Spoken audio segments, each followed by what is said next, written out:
Hi friends, welcome to our channel. మనలో ఎక్కువ మందికి శివరాత్రి అనగానే ఆ మహాదేవుడు అయిన శివుడే గుర్తుకు వస్తాడు. కానీ ఇప్పుడున్న సమాజంలో శివరాత్రి అనగానే ఆ పరమాత్మునితో పాటు మరో వ్యక్తి గుర్తుకు వస్తాడు. అదేనండి, అందరూ ఎంతో ఇష్టంగా సద్గురు అని పిలుచుకునే జగ్గి వాసుదేవ్ గారు. ఎందుకంటే కోయంబత్తూరులో ఈషా ఫౌండేషన్లో చేసే శివరాత్రి వేడుకలు అంత గొప్పగా ఉంటాయి. ఇక టాపిక్లోకి వెళ్లే ముందు ఎవరైతే మన ఛానల్ని సబ్స్క్రైబ్ చేయలేదో ఫస్ట్ సబ్స్క్రైబ్ చేయండి ఫ్రెండ్స్.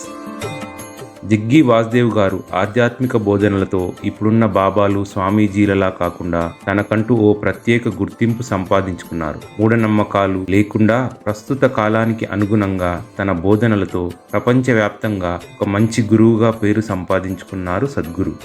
అలాంటి జగ్గి వాసుదేవ్ గారి జీవితంలోని విషయాలను ఇప్పుడు తెలుసుకుందాం.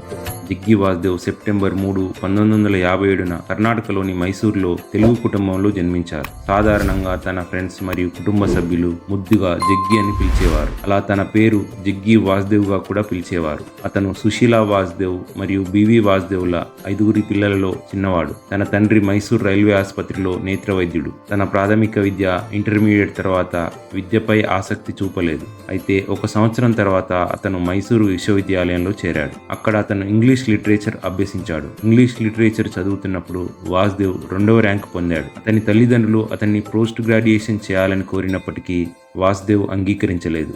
వెంటనే తను ఒక బిజినెస్ ప్రారంభించాడు. మైసూరు విశ్వవిద్యాలయం నుండి పట్టభద్రుడయ్యాక వాసుదేవ్ మైసూరులో తన మొదటి వ్యాపారమైన పౌల్ట్రీ ఫారంను నిర్మించాడు. వ్యాపారం చేసే టైంలో ఖాళీ సమయం దొరికినప్పుడు కవిత్వం రాయడం వంటి ఇతర పనులపై ఆసక్తి చూపేవాడు. వ్యాపారంలో లాభాలు బాగా వస్తున్నాయి, కానీ అతని కుటుంబానికి పౌల్ట్రీ బిజినెస్ చేయడం అస్సలు ఇష్టం లేదు. ఇది వాసుదేవ్ను బిల్డ్ డైట్స్ అనే సంస్థతో నిర్మాణ రంగంలోకి ప్రవేశించేలా చేసింది. స్నేహితుడితో కలిసి కంపెనీని ప్రారంభించాడు. వాసుదేవ్కు ఇంజనీరింగ్లో అనుభవం లేనప్పటికీ అతను తన పౌల్ట్రీ ఫారం బిజినెస్ అనుభవాన్ని తన కొత్త ప్రయత్నంలో ఉపయోగించాడు. వ్యాపారాలలో ఎంత బాగా డబ్బు, హోదా, విజయాలు సంపాదించినప్పటికీ జగ్గి వాసుదేవ్లో ఏదో ఒక తెలియని అసంతృప్తి. జగ్గి గారికి బైక్ నడపడం అన్నా, దానిపై ప్రయాణాలు అన్నా చాలా ఇష్టం. అలా తన 25 ఏళ్ల వయసులో 1982 సెప్టెంబర్ 23న తను బైక్ రైడ్ చేస్తూ చాముండి కొండపైకి వెళ్ళాడు. అక్కడ అతను ఒక రాయిపై కూర్చున్నప్పుడు ఏదో ఒక తెలియని ఆధ్యాత్మిక అనుభూతిని పొందాడు. సద్గురు ఇలా వివరిస్తూ,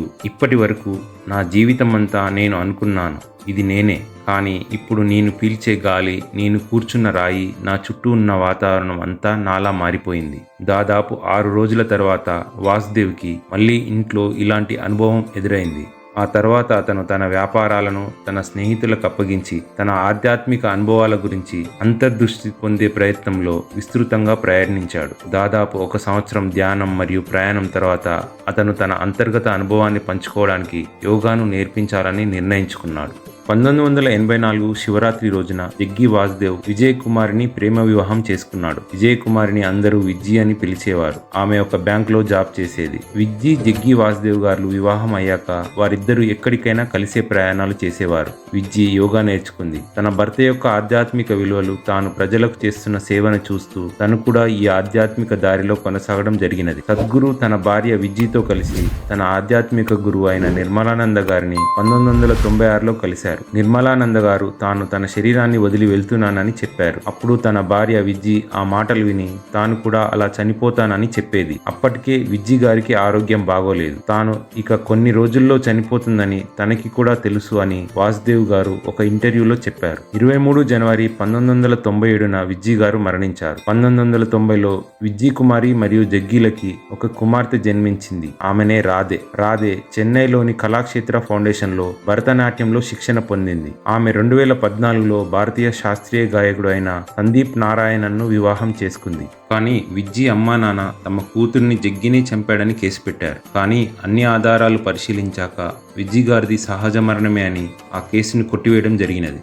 ఇక ఈషా ఫౌండేషన్ గురించి చూద్దాం. ప్రపంచానికి మెరుగైన జీవన విధానం యోగాతో సాధ్యమని సద్గురు 1992లో కర్ణాటకలోని కోయంబత్తూరులో ఈషా ఫౌండేషన్ స్థాపించాడు. ఈ ఫౌండేషన్ విద్య మరియు ఆధ్యాత్మిక కార్యకలాపాలను నిర్వహించే ఆశ్రమం మరియు యోగా కేంద్రం. సద్గురు 1982 నుండి యోగాను బోధిస్తున్నారు. అతను New York times best sellers, inner engineering లాంటి అంతర్జాతీయ ఫోరంలలో తరచూ వక్తగా ఉంటారు. అంతేకాకుండా ఐక్యరాజ్య సమితి స్వాతంత్ర్య ఆర్థిక సలహాదారునిగా ఈషా వ్యవహరిస్తుంది. సద్గురు పర్యావరణాన్ని రక్షించాలని ప్రాజెక్ట్ గ్రీన్ హ్యాండ్స్, నదుల కోసం ర్యాలీ, కావేరీ కాలింగ్ మరియు సేవ్ సాయిల్ యాత్ర వంటి అనేక కార్యక్రమాలకు నాయకత్వం వహిస్తున్నారు. 2017లో అతను ఆధ్యాత్మిక మరియు మానవతా సేవలకు చేసిన కృషికి భారతదేశం యొక్క 2వ అత్యున్నత పౌర పురస్కారం పద్మ విభూషణ్ అందుకున్నాడు. అలాగే 2017లో భారతదేశంలోని కోయంబత్తూరులో ప్రపంచంలోనే అతిపెద్ద ప్రతిమ అయిన ఆదియోగి శివుని విగ్రహాన్ని సద్గురు ఆవిష్కరించారు. అప్పటి నుండి అక్కడ ప్రతి శివరాత్రికి వేడుకలు నిర్వహిస్తున్నారు. అక్కడ నిర్వహించే ఆధ్యాత్మిక కార్యక్రమాలకు ప్రపంచవ్యాప్తంగా ఉన్న భక్తులు వస్తారు. ఇలా ఈ ఫౌండేషన్ ఇలాంటి ఆధ్యాత్మిక సేవా కార్యక్రమాలను చేస్తూ ముందుకు వెళ్తుంది. ఇది ఇవాల్టి వీడియో. ఈ ఇన్ఫర్మేషన్ మీకు నచ్చినట్లయితే మీ ఫ్రెండ్స్ అండ్ ఫ్యామిలీకి షేర్ చేయండి. Thank you.